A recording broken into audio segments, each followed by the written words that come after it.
ગાડી સરખી થઈ ગઈ, પહોંચ્યા તો 1:45 વાગ્યા, તો વલ્લભ જાગતા હતા, અનુસર નહોતા કર્યા. મુખિયાજીને જે મુખિયાજી અમારા માટે વલ્લભને શ્રમ આપ્યો.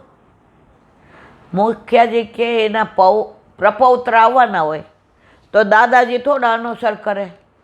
જે 2 વાર તો છોવાઈ ગયો, એકવાર જારીજી ભરવા ગયો તો 90 પેલો થઈ ગયો. એટલે જે કહેવું હોય ને તમારા દાદાજીને કહો. બાવા ખડખડાટ હૈસા, પછી તરત જારીજી ભર્યા, શ્રમ ભોગ ધરાવ્યો. જે કે આજે મારા માટે મારા દાદાજીએ રાહ જોઈ.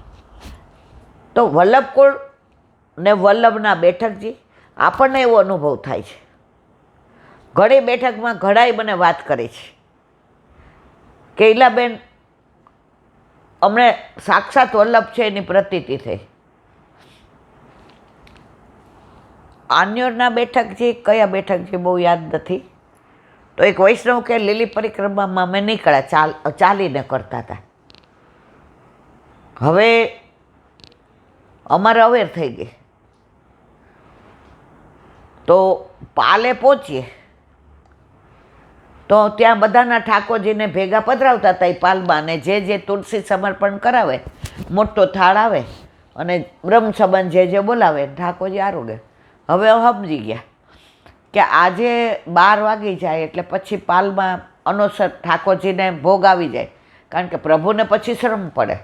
હવે જાપીજી અમારી પાસે એ કે તમે વ્રજવાસીનું પહેલાં નહોતું કીધું, પહેલાં તમારા સત્સંગ અમે સાંભળતા નહોતા, એટલે અમે મૂંઝાણક હવે કરું હતું અમારી પાસે બધું પૂરી ને ફીકું ને. પછી વિચાર કર્યો કે દહીં લઈ જાશું, પણ મનમાં વ્યથા થતી હતી.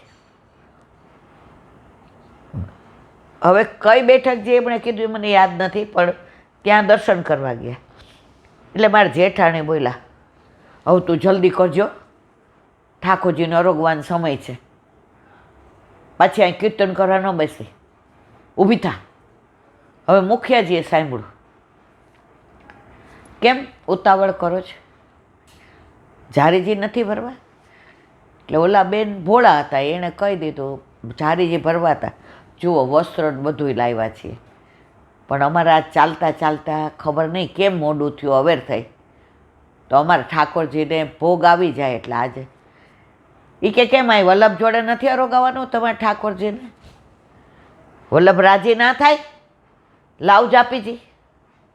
ઓલા બેન તો આમ 2 મિનિટ કે ઈલાબેન હું આમ થઈ ગઈ કે વલ્લભ સાક્ષાત છે અને છે જ. વલ્લભે પોતાના પ્રભુના તત્સુખનો વિચાર કર્યો. એટલે પછી અમે તો જાપીજી પધરાવી દીધા, એટલે કે જાઓ હવે અપરસ કરી આવો. અપરસ કરીને આવ્યા, અને જે અમે અંદર આનંદ કર્યો છે મારે વર્ણન નથી કરવું. પ્રભુ આરોગ્ય. પછી અમે બહાર લેતા હતા તો ત્યાંય 2 વાગે બંધ થઈ જાય. હવે અહીંયા અમે કીર્તન કર્યા, જારીજી ભર્યા, ને જે આનંદ કર્યો, મુખિયાજીએ એટલો સરસ સત્સંગ કર્યો. 2 તો અહીંયા વાગ્યા, હાલીને પહોંચીએ એટલે 3 વાગે. એટલે પછી અમે નક્કી કર્યું કે કાંઈ નહીં, આપણે તો ઘરે આ બધું પડ્યો છે, નાસ્તો એ લઈ લેશો. જાપીજી અમને આપ્યા એટલે અમે કીધું મુખિયાજી, એ કે પાતર પડી ગઈ છે. અરે અમે 9 જણા. એટલે આ બેન કે મુખિયાજી માફ કરજો, અમે 2 નથી જારીજી ભૈરાઈ, અમે 9 જણા. બાકી બધા ગિરિરાજજી પાસે બેઠા બેઠા કીર્તન ને એવું બધું કરે, સત્સંગ. એ કે મને ખબર જ 9 જણા, પાતર જોવો તમે 9 જ પાડી છે. એ કે તમે મને ન કહો, વલ્લભ તો મને કહી દો ને. એ કહેલા બેન 2 શાક ને કઠોળ ને મગની દાળ તો વ્રજવાસી અને એ ઠાકોરજી આરોગ્ય વલ્લભ, રોટી અને ગરમ ગરમ ભૂજાના. તો આજની તારીખમાં આ બધી અનુભૂતિ થાય છે. પછી કંઠીમાં ઠાકોરજીના મુખારવિંદમાં અષ્ટાક્ષરની માળામાં બધે હસ્તાક્ષરમાં વલ્લભ છે ને છે જ. પરંતુ આજે 3 વાર વલ્લભને આજ્ઞા થઈ ઠાકોરજીને વલ્લભનો વિરહ સહન ન થાય. પધાર્યા એટલે તરત મધુવનમાં આજ્ઞા કરે, હવે આવી જાઓ મારા વાલા. દેશ છોડવાની આજ્ઞા કરે. વલ્લભ કહે, મારા વાલા, આપે જે કામ માટે મૂક્યો, જે કાર્ય માટે, એ તો હજી પૂરું નથી થયું, હજી તો શરૂ થયું છે. આવું કેવી રીતે? વળી બીજી આજ્ઞા ઝારખંડમાં થઈ. હવે વલ્લભ બસ હો, હવે નહીં, હવે આ દેશ છોડી દો. દેશ એટલે આ મનુષ્ય લોક, મૃત્યુ લોક. હવે મૂળ જગ્યાએ મારી પાસે આવી જાઓ. વલ્લભ, હવે નહીં વલ્લભ. વલ્લભ કે મારા વાલા, આપણે જેવો વિરહ છે ને મારો, એનાથી વધુ વિરહ મને છે. હું ગોલોક આપણી છોડીને આવ્યો છું, મારાથી સહન, પણ આપણા જીવો મારા વાલા કરોડો વર્ષોથી વિખૂટા પડ્યા છે. એને શોધીને આપણા હાથમાં ન દો તો બીજું કોણ દેશે? અને હું ઓળખું દેવી જીવોને, બીજું કોણ ઓળખશે? અને પછી ત્યારે સુબોધિનીજી લખતા હતા એ 3.5 અધ્યાય, આપણે 3.5 સ્કંદ પૂરા કર્યા, પછી સીધો દસમ લીધો. 4, 5, 6, 7, 8, 9 નહીં. કેમ? હવે આજ્ઞા થઈ હતી, વલ્લભને ખબર હતી કે હવે આનું વિવરણ નહીં થાય. પણ દસમ સ્કંદ ઠાકોરજીનું હૃદય છે અને ધડકણ છે રાસ પંચાધ્યાયી, એ બધું આની અંદર આવશે. આનો રસ તો મારા જીવને નહીં આપું તો એ લોકો અધૂરા. એનો રસ પીસે એટલે બધાય મધુરા, કારણ કે એને મધુરાપતિને પ્રેમ કરવાનો છે. અધરમ મધુરમ વદનમ મધુરમ નયનમ મધુરમ હસિતમ મધુરમ હૃદયમ મધુરમ ગમનમ. તો મારો વલ્લભ ત્રીજી આજ્ઞા થઈ અડેલમાં. હવે નહીં વલ્લભ, બસ હવે પૂરું વલ્લભ, હવે નહીં હો. પરાકાષ્ઠા આવી ગઈ. હવે વલ્લભે મહેસૂસ કર્યું, હવે મારો પ્રભુ, મારો નાથ મારા વિના નહીં રહી શકે. હવે આશ્રમ 4, બ્રહ્મચારી આશ્રમ વલ્લભે એ ભલી ભાતી નિભાવ્યું, ગૃહસ્થાશ્રમ ભલી ભાતી નિભાવ્યું, પ્રૌઢાશ્રમ સારી રીતે. હવે સંન્યાસ આશ્રમ. હવે વલ્લભે નક્કી કર્યું, કહું ત્રીજી આજ્ઞા છે. અને ત્યારે અંતઃકરણ પ્રબોધ લખ્યો. અંતરને કીધું, અરે રે, 3 વાર મેં મારા પ્રભુની આજ્ઞા 16 ગ્રંથમાં, એ આપણે અહીંયા આવી ગયું છે, મેં વિવરણ કરી દીધું છે, એટલે અત્યારે કરતી નથી. અને છેલ્લો જ સંન્યાસ નિર્ણય, વલ્લભે સંન્યાસ લીધો ને પૂર્ણાનંદ નામ રાખ્યું. હવે ઘરમાં સંન્યાસનો નિયમ એવો કે ઘરમાંથી બધા આજ્ઞા આપે ને તો જ જવાય, નહીં તો સંન્યાસ ન લેવાય. હવે અક્કાજીને બધા કેવી રીતે આજ્ઞા આપે? એટલે વલ્લભે જોયું કે ના, હવે મારા પ્રભુએ ત્રીજી આજ્ઞા કરી છે, હવે હું અવજ્ઞા નહીં કરું. હવે મારે મારા પ્રભુ પાસે પધારવું જ છે. કારણ કે સુબોધિનીજી લખાઈ ગયા હતા.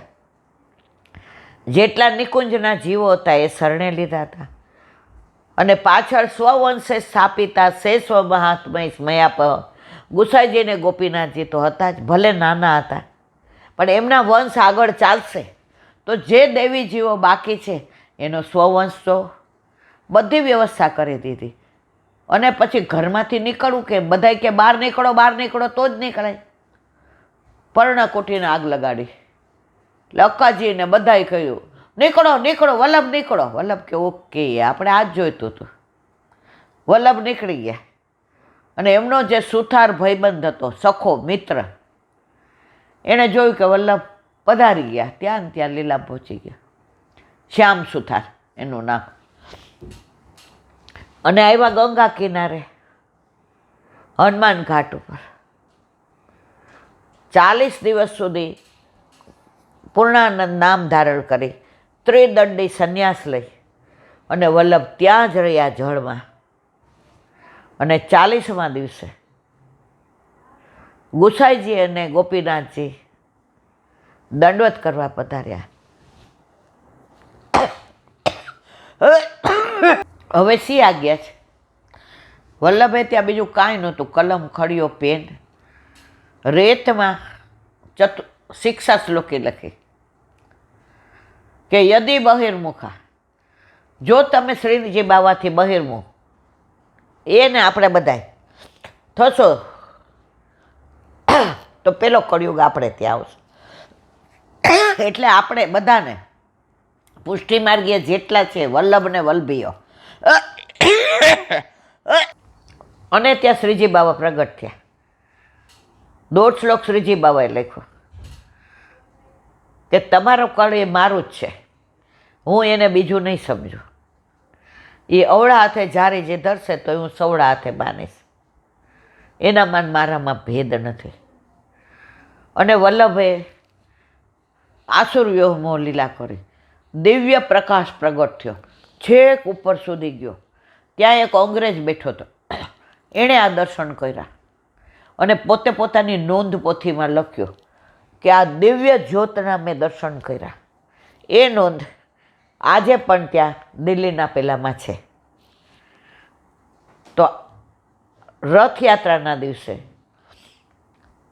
ઠાકોરજી રથમાંય બિરાજે, ઉત્સવય ખરો, પણ આપણા વલ્લભે આસુર્યો મોહ લીલા કરે.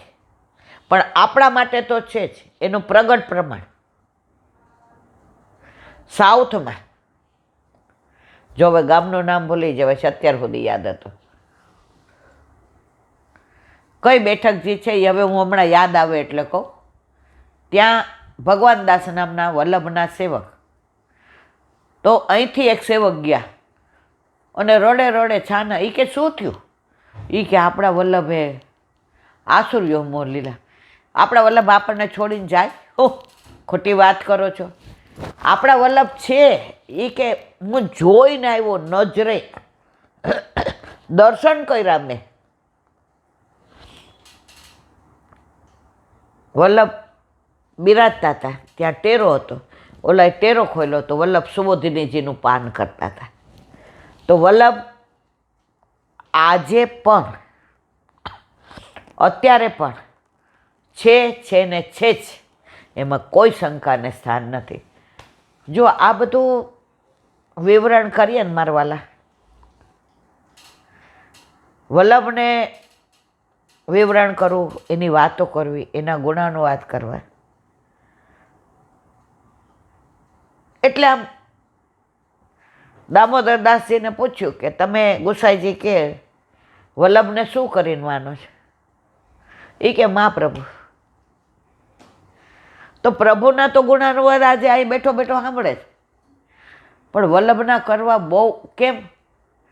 વલ્લભના એટલા બધા ગુણાનુવાદ છે કે મારા કરોડો જન્મ જતા રહીએ ને મારા વાલા, તોય એક રૂવા જેટલા ન કરી શકો. એવા આપણા વલ્લભનું રથયાત્રાના દિવસે આસુર્યો મોહ લીલા અને રથયાત્રાનો દિવસ. ઘણું બધું કેવું છે, પણ સમયની મજબૂરી. હમણાં ખબર નહીં, ઘણું બધું લૌકિક લોકો આવે છે, પણ સંસારમાં રહીને શ્યામને ભજાય.